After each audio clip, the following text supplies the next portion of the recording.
Hello everyone, welcome to online AD classes. तो ये है इंडियन पॉलिटी का थर्ड पार्ट, जिसमें कि हम आगे के चैप्टर को कवर करेंगे। बात करेंगे भारत का महान्यायवादी यानी अटॉर्नी जनरल ऑफ इंडिया, जिसका स्ट्रक्चर आर्टिकल 76 में दिया हुआ है। क्या दिया हुआ है आर्टिकल 76 में? कि भारत का जो महान्यायवादी होता है, अटॉर्नी जनरल ऑफ इंडिया, वो भारत सरकार का विधि अधिकारी होता है। कौन होता है? विधि अधिकारी होता है। लेकिन महान्यायवादी ना तो संसद का सदस्य होता है और ना ही मंत्रिमंडल का सदस्य होता है, लेकिन वो किसी भी सदन में यानी उनकी समितियों में बोल सकता है, लेकिन उसे अपने मत देने का अधिकार नहीं होता है। महान्यायवादी भारत सरकार का विधि अधिकारी होता है, लेकिन ना तो वो संसद का सदस्य होता है, ना ही मंत्रिमंडल का सदस्य होता है, लेकिन उनकी समितियों में बोल सकता है, लेकिन उसको अपना मत देने का अधिकार नहीं होता है। इसका स्ट्रक्चर आर्टिकल 88 में दिया हुआ है। अनुच्छेद 88 कहता है महान्यायवादी की नियुक्ति कौन करता है? राष्ट्रपति करता है, और वो उसके प्रसाद पर्यंत ही पद को धारण करता है। कौन? महान्यायवादी। महान्यायवादी बनने के लिए क्या क्या अर्हताएं होनी चाहिए? तो महान्यायवादी बनने के लिए वही अर्हताएं होनी चाहिए जो कि सुप्रीम कोर्ट के जज बनने के लिए होती है। महान्यायवादी को भारत के राज्य क्षेत्र के सभी न्यायालय में सुनवाई का अधिकार होता है। महान्यायवादी को सहायता देने के लिए एक सॉलिसिटर जनरल और 2 अतिरिक्त सॉलिसिटर जनरल भी नियुक्त किए जाते हैं। राज्य का महाधिवक्ता, एडवोकेट जनरल। तो आर्टिकल 165 में राज्य के महाधिवक्ता की व्यवस्था की गई है। किसमें? अनुच्छेद 165 में। वो राज्य का सर्वोच्च कानून अधिकारी होता है। महाधिवक्ता की नियुक्ति कौन करता है? राज्यपाल द्वारा होती है। राज्यपाल वैसे व्यक्ति को महाधिवक्ता के लिए नियुक्त करता है जिसमें उच्च न्यायालय के न्यायाधीश बनने की योग्यता होती है। वो अपने पद पर राज्यपाल के प्रसाद पर्यंत बना रहता है। कौन? महाधिवक्ता। महाधिवक्ता के कार्य क्या होते हैं? राज्य सरकार को विधि संबंधी ऐसे विषयों पर सलाह दे जो कि राष्ट्रपति द्वारा सौंपे गए हों। विधिक स्वरूप से ऐसे अन्य कर्तव्यों का पालन करे जो कि राज्यपाल द्वारा सौंपे गए हों। अपने कार्य संबंधी कर्तव्यों के तहत उसे राज्य के किसी न्यायालय के समक्ष सुनवाई का अधिकार है। इसके अतिरिक्त उसे विधानमंडल के दोनों सदनों या संबंधित समिति यानी सभा में, जहाँ के लिए वो अधिकृत है, में बिना मताधिकार बोलने व भाग लेने का अधिकार है। महाधिवक्ता को वे सभी विशेषाधिकार और भत्ते मिलते हैं जो कि विधानमंडल के किसी भी सदस्य को मिलते हैं। अटॉर्नी जनरल और एडवोकेट जनरल के बाद आते हैं हम नेक्स्ट चैप्टर में, जिसमें कि हम भारत का नियंत्रक और महालेखा परीक्षक के बारे पढ़ेंगे, जिसका संरचना 148 से 151 अनुच्छेद में दिया हुआ है। क्या दिया हुआ है? कंट्रोलर और ऑडिटर जनरल के बारे में। नियंत्रक महालेखा परीक्षक की नियुक्ति कौन करता है? राष्ट्रपति करता है, लेकिन उसे पद से संसद के दोनों सदनों के समावेदन पर ही हटाया जा सकेगा, जिसका आधार साबित कदाचार या असमर्थता होगा। यानी इसे हटाने की प्रक्रिया उच्चतम न्यायालय के न्यायाधीश के समान ही होगा महालेखा परीक्षक का। इसकी अवधि पद धारण करने से 6 साल तक होगी, लेकिन इससे पहले अगर 65 साल का हो जाता है, 65 साल प्राप्त हो जाता है, तो वो अवकाश ग्रहण कर लेगा। वो सेवानिवृत्ति के बाद भारत सरकार के अधीन कोई पद धारण नहीं कर सकता है। नियंत्रक महालेखा परीक्षक सार्वजनिक धन का संरक्षक होता है। भारत और प्रत्येक राज्य और प्रत्येक संघ राज्य क्षेत्र की संचित निधि से किए गए सभी व्यय विधि के अधीन ही हुए हैं, ये इस बात की संपरीक्षा करता है। कौन? नियंत्रक और महालेखा परीक्षक। नियंत्रक एवं महालेखा परीक्षक राष्ट्रपति या राज्यपाल के निवेदन पर किसी अन्य प्राधिकरण के लेखाओं की भी लेखा परीक्षा करता है, जैसे स्थानीय निकायों की लेखा परीक्षा। नियंत्रक एवं महालेखा परीक्षक केंद्र सरकार के लेखाओं से संबंधित प्रतिवेदनों को राष्ट्रपति को देता है, जिसे कि वो संसद के प्रत्येक सदन के पटल पर रखते हैं। इसकी संरचना अनुच्छेद 151 के 1 में दिया हुआ है। क्या दिया हुआ है? नियंत्रक एवं महालेखा परीक्षक केंद्र सरकार के लेखाओं से संबंधित प्रतिवेदनों को राष्ट्रपति को देता है, जिसे वो संसद के प्रत्येक सदन के पटल में रखते हैं। नियंत्रक एवं महालेखा परीक्षक किसी राज्य के लेखाओं से संबंधित प्रतिवेदनों को उस राज्य के राज्यपाल को देता है, जिसे वो उस राज्य के विधानमंडल के पटल पर रखते हैं। नियंत्रक एवं महालेखा परीक्षक राष्ट्रपति को 3 लेखा परीक्षा प्रतिवेदन प्रस्तुत करता है। वो 3 लेखा परीक्षा प्रतिवेदन कौन कौन से हैं? विनियोग लेखाओं पर लेखा परीक्षा रिपोर्ट, वित्त लेखाओं पर लोक परीक्षा रिपोर्ट और सरकारी उपक्रमों पर लेखा परीक्षा रिपोर्ट। कौन कौन सी रिपोर्ट? विनियोग लेखाओं पर लेखा परीक्षा रिपोर्ट, वित्त लेखाओं पर लोक परीक्षा रिपोर्ट और सरकारी उपक्रमों पर लेखा परीक्षा रिपोर्ट। ये रेड लाइन में लिखा हुआ है, रेड कलर से, तो ये बहुत ही ज़्यादा इम्पॉर्टेंट है। राष्ट्रपति इन रिपोर्टों को संसद के दोनों ही सदनों के सभा पटल पर रखता है। इसके उपरांत लोक लेखा समिति इनकी जांच करती है और इसके निष्कर्षों से संसद को अवगत कराती है। एक इम्पॉर्टेंट नोट है, नियंत्रक एवं महालेखा परीक्षक संसद की लोक लेखा समिति के गाइड, मित्र एवं मार्गदर्शक के रूप में कार्य करता है। इसके बाद आते हैं हम नेक्स्ट चैप्टर में, जिसमें कि हम भारत की संचित निधि के बारे में पढ़ेंगे, जिसकी संरचना अनुच्छेद 266 के पहले में दिया हुआ है। क्या दिया हुआ है आर्टिकल 266 के फर्स्ट में? कि भारत सरकार को प्राप्त सभी राजस्व जैसे कि आयकर, निगम आयकर, सीमा शुल्क, उत्पादन शुल्क, ट्रेजरी बिल जारी करके लिया गया ऋण, आंतरिक और बाह्य ऋण, दिए गए ऋण की अदायगी से प्राप्त राशि, ये सारी एक निधि है जिसे कि भारत की संचित निधि कहा जाता है। संचित निधि में से कोई भी धनराशि संसद द्वारा विनियोग विधेयक पारित कर दिए जाने के बाद ही निकाली या व्यय की जा सकेगी, अन्यथा नहीं। इसकी संरचना अनुच्छेद 114 के 3 में दिया हुआ है। तो अतः विनियोग विधेयक को हर हालत में नए वित्तीय वर्ष के प्रारंभ यानी 1 अप्रैल से पहले पारित करा लेती है। लेकिन कभी कभी ऐसी परिस्थितियां आ जाती हैं जब बजट प्रक्रिया 1 अप्रैल से पहले संपन्न नहीं हो पाती है। तो इसके लिए जब तक बजट प्रक्रिया पूरी नहीं हो जाती है, उस दौरान व्यय के लिए लेखानुदान पारित करके धन की व्यवस्था की जाती है। यानी लेखानुदान सरकार के व्यय पक्ष से संबंधित होता है, जो कि बजट प्रक्रिया पूरी ना होने के चलते व्यय की व्यवस्था करने के लिए पारित की जाती है। लेखानुदान का प्रावधान स्थायी और अस्थायी दोनों प्रकार की सरकारों के द्वारा किया जा सकता है। एक इम्पॉर्टेंट नोट है, चुनावी वर्ष में लोकसभा के विघटन से पहले और नई सरकार के गठन तक वित्तीय वर्ष के एक भाग के लिए व्यय की व्यवस्था के लिए अंतरिम बजट का प्रावधान किया जाता है।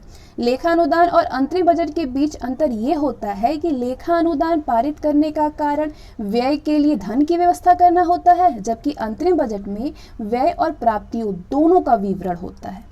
अंतरिम बजट सामान्य बजट से इस रूप में अलग होता है कि उसे चुनावी वर्ष में नई सरकार के गठन तक की अवधि के लिए किया जाता है। आगे नई सरकार अपने हिसाब से बजट प्रस्तुत करती है। तो ये काफ़ी इम्पोर्टेंट नोट था। भारत की संचित निधि पर भारित व्यय है राष्ट्रपति का वेतन और भत्ता और अन्य व्यय, राज्यसभा सभापति और उपसभापति तथा लोकसभा अध्यक्ष और उपाध्यक्ष के वेतन और भत्ते, सर्वोच्च न्यायालय के न्यायाधीशों का वेतन, भत्ता और पेंशन और उच्च न्यायालय के न्यायाधीशों का पेंशन, भारत के नियंत्रक महालेखा परीक्षक का वेतन, भत्ता और पेंशन, ऐसा ऋण भार जिनका कि दायित्व तो भारत सरकार पर हो, भारत सरकार पर किसी न्यायालय द्वारा दी गई डिक्री या पंचाट, कोई अन्य व्यय जो कि संविधान द्वारा या संसद निधि द्वारा इस प्रकार भारित घोषित करे, ये भारत की संचित निधि पर भारित व्यय है। भारत के लोक वित्त पर संसदीय नियंत्रण की विधियां कैसी हैं? पहला, संसद के सम्मुख वार्षिक वित्तीय विवरण का प्रस्तुत किया जाना, यानी लोक वित्त पर नियंत्रण रखने के लिए अनुच्छेद 112 में प्रावधान है कि राष्ट्रपति प्रत्येक वित्तीय वर्ष के संदर्भ में संसद के दोनों सदनों के समक्ष वार्षिक वित्तीय विवरण प्रस्तुत कराएगा। दूसरा, विनियोजन विधेयक के पारित होने के बाद ही भारत की संचित निधि से मुद्रा निकाल पाना, यानी भारत की संचित निधि से राशि तभी निकाली जा सकती है जब तक इसके लिए विनियोग विधेयक पारित करा लिया जाए। तीसरा, अनुपूरक अनुदानों और लेखा अनुदान प्रावधान, यानी अनुपूरक अनुदानों और लेखा अनुदान के माध्यम से भी लोक वित्त पर प्रभावी नियंत्रण रखा जा सकता है। अनुपूरक अनुदान की मांग को उस समय सरकार के द्वारा लोकसभा में लाया जाता है तब जब कभी वित्तीय वर्ष की समाप्ति से पहले सरकार को ये अनुभव होता है कि पहले स्वीकृति किया गया अनुदान इस प्रयोजन के लिए अपर्याप्त है। इस प्रकार जब 1 अप्रैल से पहले सरकार विनियोग विधेयक पारित नहीं करा पाती है तो सरकार लेखानुदान के माध्यम से तब तक के खर्च का प्रबंधन करती है जब तक कि फिर से विनियोग विधेयक न पारित करा लिया जाए। ऐसा सामान्यतः चुनावी वर्ष या फिर लोकसभा के विघटन होने की तिथि में होता है और चौथा विधि है संसद में वित्त विधेयक का प्रस्तुत किया जाना, यानी संसद में वित्त विधेयक द्वारा भी लोक वित्त पर नियंत्रण रखा जाता है। संसद में वित्त विधेयक के द्वारा भी लोक वित्त पर नियंत्रण रखा जाता है। वित्त विधेयक को बजट सत्र में विनियोग विधेयकों के साथ साथ पारित किया जाता है। अगला चैप्टर है भारत की आकस्मिकता निधि, जिसका उल्लेख है आर्टिकल 267 में। तो आर्टिकल 267 में क्या प्रावधान दिया गया है? संविधान का जो आर्टिकल 267 है उसमें संसद और राज्य विधानमंडल को यथास्थिति भारत या राज्य की आकस्मिकता निधि सर्जित करने की शक्ति देता है। किसमें? आर्टिकल 267। ये निधि भारत की आकस्मिकता अधिनियम 1950 द्वारा गठित की गई है। ये निधि कार्यपालिका के विवेचनाधीन होता है। जब तक विधानमंडल अनुपूरक, अतिरिक्त या अधिक अनुदान द्वारा ऐसे व्यय को प्राधिकृत नहीं करता है, तब तक समय समय पर अन्वेक्षित व्यय करने के प्रयोजन के लिए कार्यपालिका इस निधियों से अग्रिम धन दे सकती है। जब तक विधानमंडल अनुपूरक, अतिरिक्त या अधिक अनुदान द्वारा ऐसे व्यय को प्राधिकृत नहीं करता है, तब तक समय समय पर अन्वेक्षित व्यय करने के प्रयोजन के लिए कार्यपालिका इस निधि से अग्रिम धन दे सकता है। इस निधि में कितनी रकम हो, ये समुचित विधानमंडल विनियमित करेगा। इसके बाद आते हैं नेक्स्ट चैप्टर में, जिसमें हम संविधान में संशोधन के बारे में पढ़ेंगे। तो संविधान किस अनुच्छेद 368 में संशोधन की प्रक्रिया का उल्लेख किया गया है?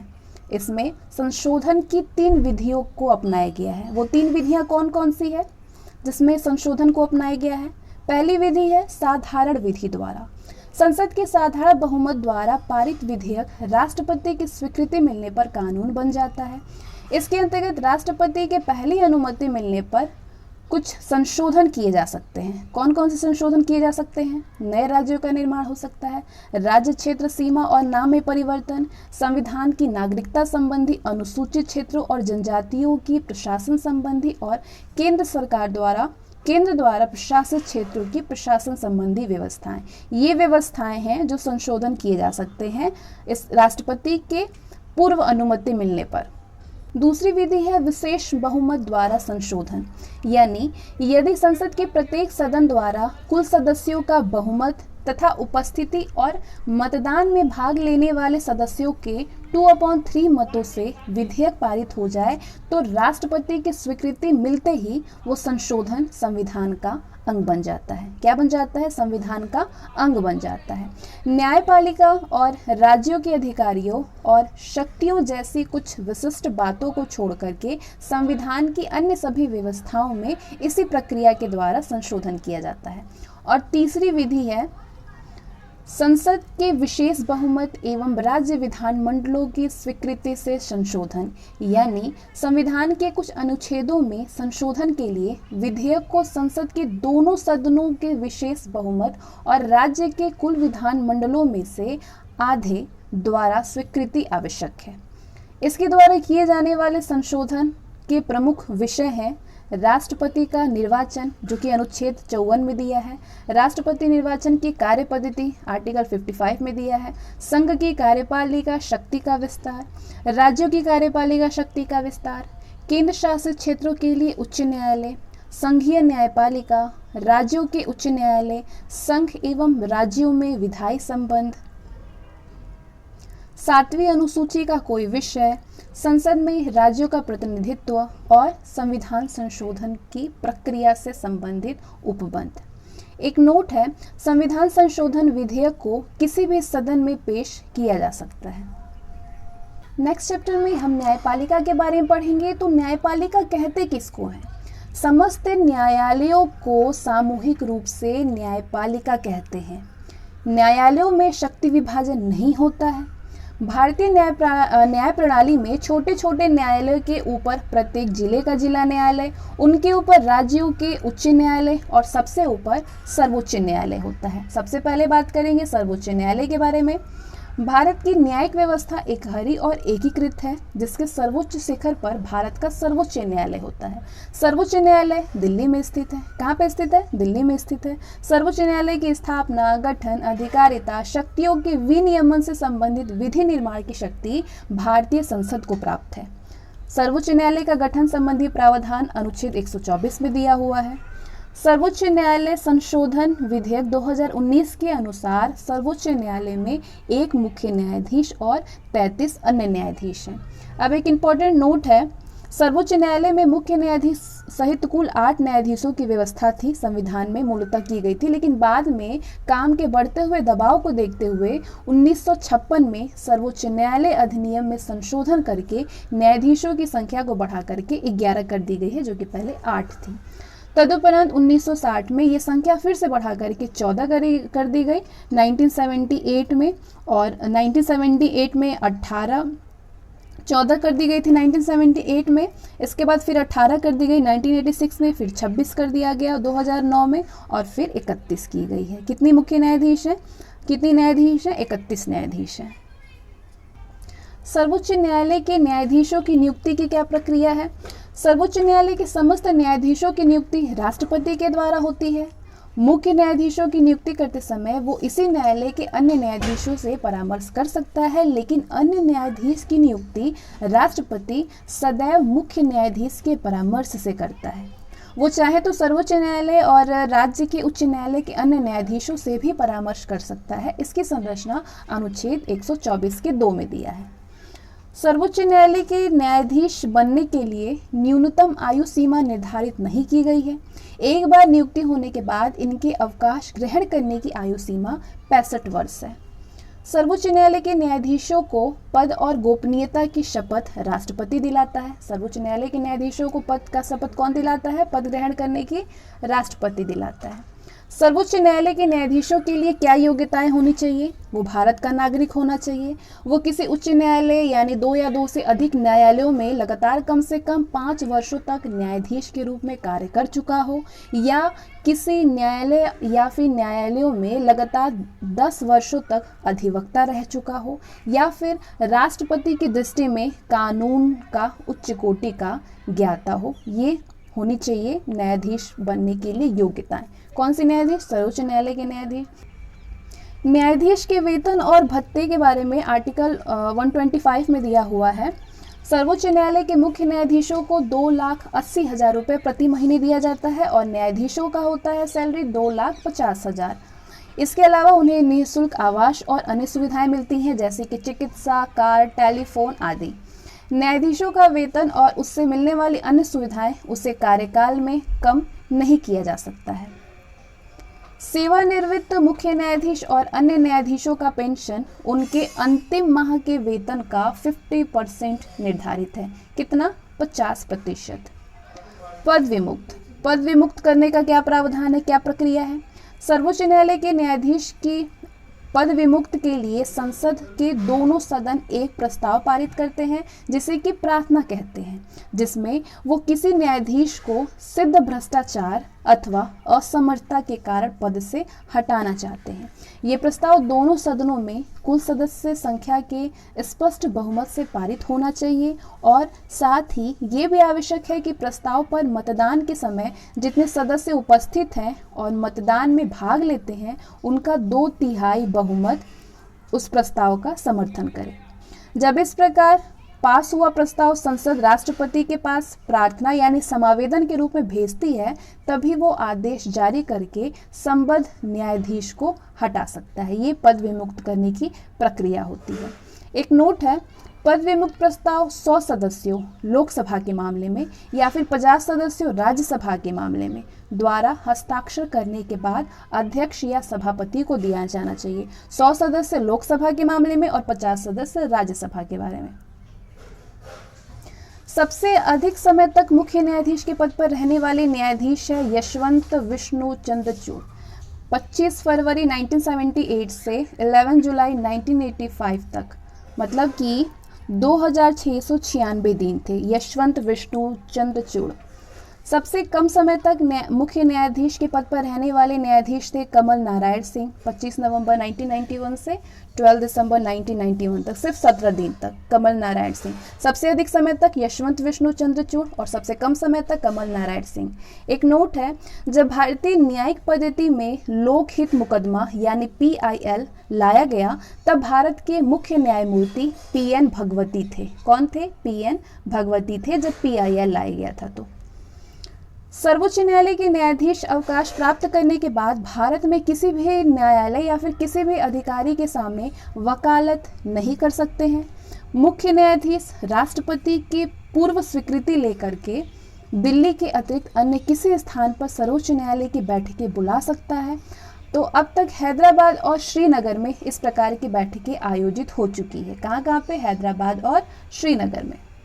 सर्वोच्च न्यायालय का क्षेत्राधिकार कितना होता है? प्रारंभिक क्षेत्राधिकार ये कुछ मामलों में प्राप्त है, जैसे कि भारत संघ और एक या एक से अधिक राज्यों के मध्य उत्पन्न विवादों में, भारत संघ और कोई एक राज्य या अनेक राज्य और एक या एक से अधिक राज्यों के बीच विवादों में, दो या दो से अधिक राज्यों के बीच ऐसे विवाद में जिसमें उनके वैधानिक अधिकारों का प्रश्न निहित है। प्रारंभिक क्षेत्राधिकार के अंतर्गत सर्वोच्च न्यायालय उसी विवाद के निर्णय के लिए स्वीकार करेगा जिसमें किसी तथ्य या विधि का प्रश्न शामिल है। अपीलीय क्षेत्राधिकार यानी देश का सबसे बड़ा अपीलीय न्यायालय उच्च न्यायालय है। इसे भारत के सभी उच्च न्यायालयों के निर्णयों के विरुद्ध अपील सुनने का अधिकार है। इसके अंतर्गत 3 प्रकार के प्रकरण आते हैं। कौन कौन से? संवैधानिक, दीवानी और फौजदारी। 3 प्रकार के प्रकरण आते हैं अपीलीय क्षेत्राधिकार में। कौन कौन से? संवैधानिक, दीवानी और फौजदारी। परामर्शदात्री क्षेत्राधिकार, राष्ट्रपति को ये अधिकार है कि वो सार्वजनिक महत्व के विवादों पर सर्वोच्च न्यायालय का परामर्श मांग सकता है। इसकी संरचना अनुच्छेद 143 में है। न्यायालय के परामर्श को स्वीकार या अस्वीकार करना राष्ट्रपति के विवेक पर निर्भर करता है। ये परामर्शदात्री क्षेत्राधिकार है। चौथा, पुनर्विचार संबंधी क्षेत्राधिकार यानी संविधान के अनुच्छेद 137 के अनुसार सर्वोच्च न्यायालय को ये अधिकार प्राप्त है कि वो स्वयं द्वारा दिए गए आदेश या निर्णय पर पुनर्विचार कर सके और यदि उचित समझे तो उसमें आवश्यक परिवर्तन कर सकता है।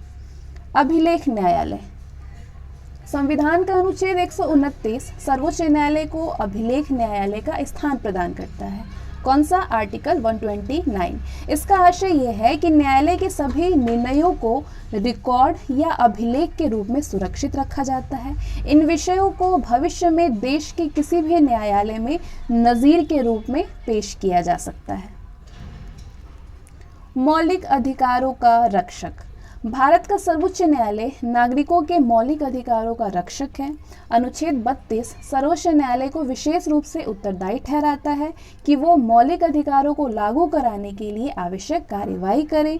न्यायालय मौलिक अधिकारों की रक्षा के लिए बंदी प्रत्यक्षीकरण, परमादेश, प्रतिषेध अधिकार, पृच्छालेख और उत्प्रेषण के लेख जारी कर सकता है।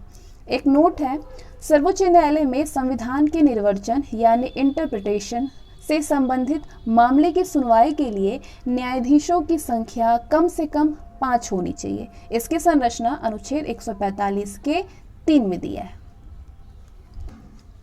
सर्वोच्च न्यायालय के बाद बात करते हैं उच्च न्यायालय के बारे में। तो संविधान के अनुसार प्रत्येक राज्य के लिए एक उच्च न्यायालय होगा, ये अनुच्छेद 214 में दिया है।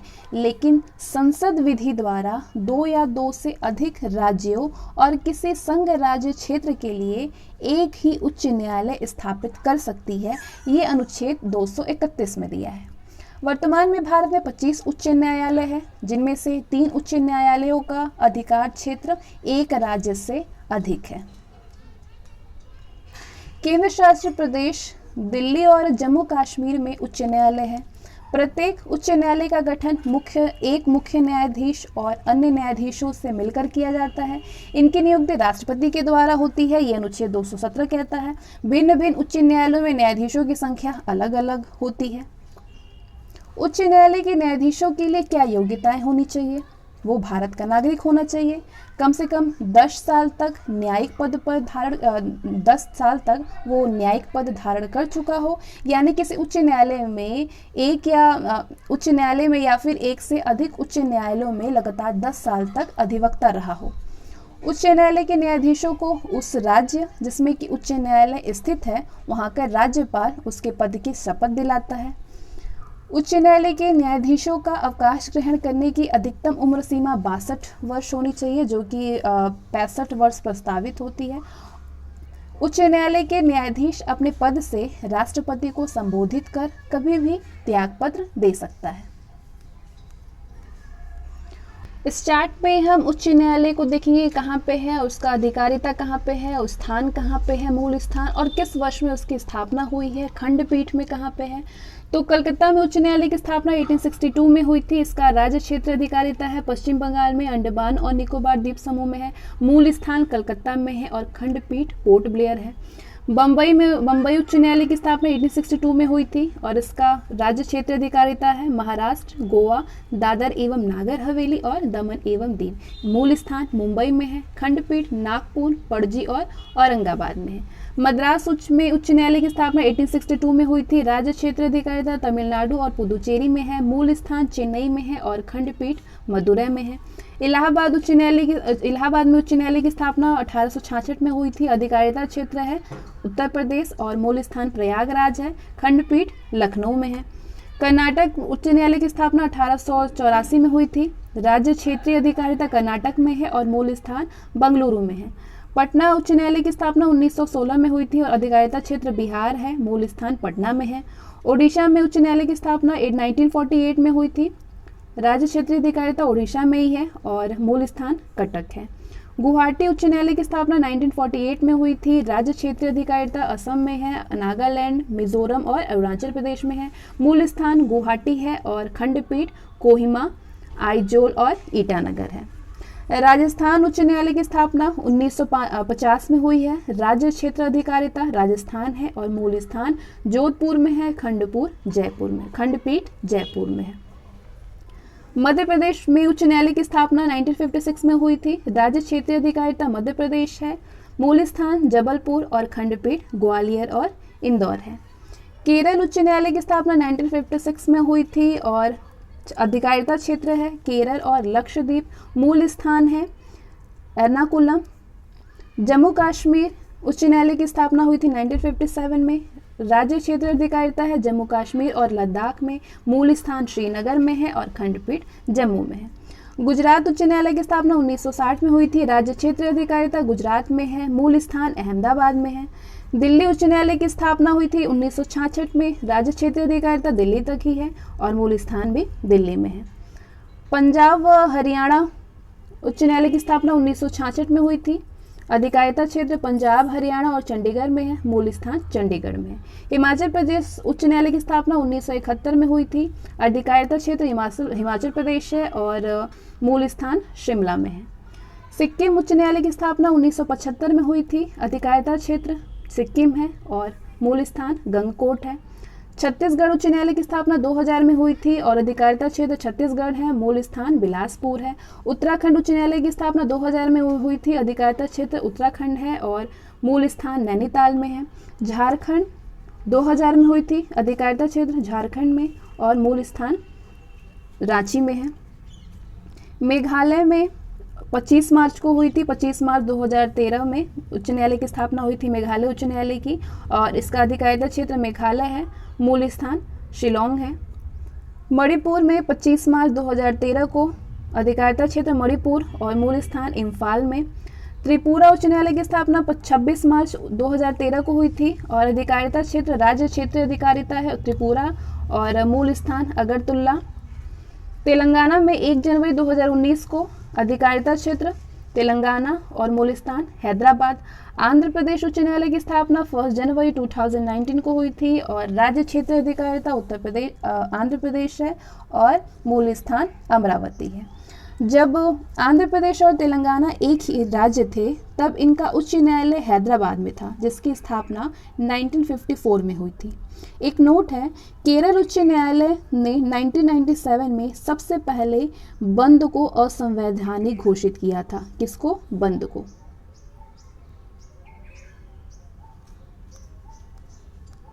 उच्च न्यायालय के न्यायाधीशों को उसी प्रकार अपदस्थ किया जा सकता है जिस प्रकार उच्चतम न्यायालय का न्यायाधीश पद मुक्त किया जाता है।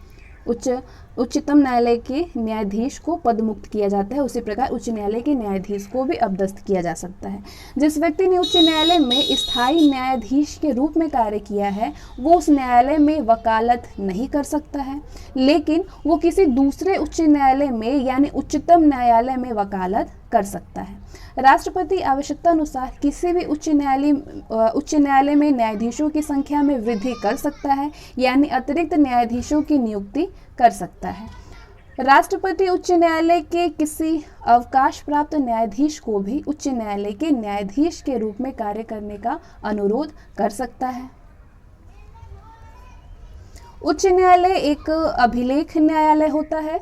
उसके निर्णय आधिकारिक माने जाते हैं और उनके आधार पर न्यायालय अपना निर्णय देते हैं। इसकी संरचना है अनुच्छेद 215 में। भारत के मुख्य न्यायाधीश से परामर्श करके राष्ट्रपति उच्च न्यायालय के किसी भी न्यायाधीश का स्थानांतरण किसी दूसरे उच्च न्यायालय में कर सकता है। ठीक है, भारत का जो मुख्य न्यायाधीश है उससे परामर्श लेकर के राष्ट्रपति ये काम करता है। उच्च न्यायालय का क्षेत्राधिकार है। इसका प्रारंभिक क्षेत्राधिकार है प्रत्येक उच्च न्यायालय को नौकाधिकरण, इच्छा पत्र, तलाक, विवाह, कंपनी कानून, न्यायाधीश की अवमानना और कुछ राजस्व संबंधी प्रकरणों, नागरिकों के मौलिक अधिकारों के क्रियान्वयन, जिसका उल्लेख है आर्टिकल 226 में, इसके लिए आवश्यक निर्देश, विशेषकर बंदी प्रत्यक्षीकरण, परमादेश, निषेध, उत्प्रेषण और अधिकार परीक्षा के लेख जारी करने का अधिकार प्राप्त होता है। लोक अदालत। लोक अदालत कानूनी विवादों के मैत्रीपूर्ण समझौते के लिए वैधानिक मंच होता है। विधिक सेवा प्राधिकरण अधिनियम 1987 इसका संशोधन 2002 में हुआ था। इसके द्वारा लोक उपयोगी सेवाओं के विवादों के संबंध में मुक्केबाजी, पूर्व सुलह और निर्धारण के लिए स्थायी लोक अदालतों की स्थापना के लिए प्रावधान करता है। ऐसे फौजदारी विवादों को छोड़कर के जिनमें समझौता नहीं किया जा सकता है, दीवानी, फौजदारी, राजस्व अदालतों में लंबित सभी कानून विवाद मैत्रीपूर्ण समझौते के लिए लोक अदालत में लाए जा सकते हैं। कानूनी विवादों को लोक अदालतें मुकदमा दायर होने से पहले भी अपने यहाँ पे स्वीकार कर सकती है। लोक अदालत के निर्णय अन्य किसी दीवानी न्यायालय के समान ही दोनों पक्षों में लागू होते हैं। ये निर्णय अंतिम होते हैं। लोक अदालतों द्वारा किए गए निर्णयों के विरुद्ध अपील नहीं की जा सकती है। देश के लगभग सभी जिलों में स्थायी और सतत लोक अदालतें स्थापित की गई हैं। लोक अदालत 5 लाख रुपए तक के दावे पर विचार कर सकती है। कितने रुपए तक के? 5 लाख रुपए तक के। एक इम्पॉर्टेंट नोट है, दिल्ली में पहली लोक अदालत अक्टूबर 1985 को बैठी थी और इसने एक दिन में दुर्घटना के शिकार लोगों के मुआवजे संबंधी 150 मामले निपटाए थे। प्रारंभिक क्षेत्राधिकार।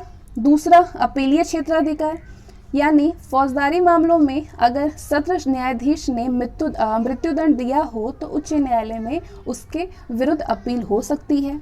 दीवानी मामलों में उच्च न्यायालय में उन सब मामलों की अपील हो सकती है जो कि 5 लाख या उससे अधिक संपत्ति से संबद्ध हो। उच्च न्यायालय पेटेंट और डिजाइन, उत्तराधिकार, भूमि प्राप्ति, दिवालियापन और संरक्षता आदि मामलों में भी अपील कर सकता है। तीसरा, उच्च न्यायालय में मुकदमों का हस्तांतरण, यानी यदि किसी उच्च न्यायालय को ऐसा लगे कि जो अभियोग अधीनस्थ न्यायालयों में विचाराधीन है वो विधि के किसी भी सारगर्भित प्रश्न से संबद्ध है तो वो उसे अपने यहाँ हस्तांतरित कर या तो उसे निपटारा स्वयं कर देता है या फिर विधि से संबद्ध प्रश्न को निपटा करके अधीनस्थ न्यायालय को निर्णय के लिए वापस भेज देता है।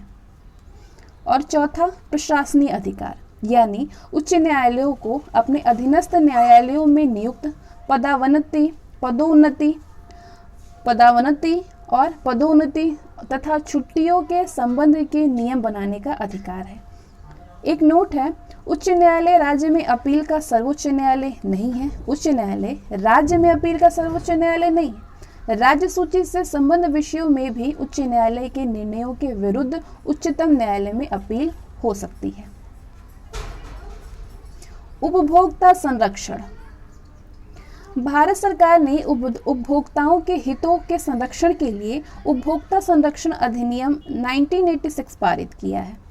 उपभोक्ता समस्याओं के निपटारे के लिए जिला स्तर पर जिला फोरम, राज्य स्तर पर राज्य उपभोक्ता विवाद निवारण आयोग और राष्ट्रीय स्तर पर राष्ट्रीय उपभोक्ता विवाद निवारण आयोग का गठन किया गया है। जिला फोरम में 20 लाख तक के मामलों की, राज्य उपभोक्ता विवाद निवारण आयोग में 20 लाख से 1 करोड़ तक के मामलों की और राष्ट्रीय उपभोक्ता निवारण आयोग में 1 करोड़ से अधिक कीमत वाले मामलों की सुनवाई करता है। केंद्रीय प्रशासनिक अधिकरण यानी CAT कैट संविधान के अनुच्छेद 323 ए के प्रावधानों से केंद्रीय प्रशासनिक अधिकरण यानी CAT का गठन 1985 में प्रशासनिक अधिकरण अधिनियम 1985 के तहत किया गया। उस समय भारत के प्रधानमंत्री राजीव गांधी थे। CAT का अध्यक्ष उच्च न्यायालय के वर्तमान यानी सेवानिवृत्त न्यायाधीश होता है।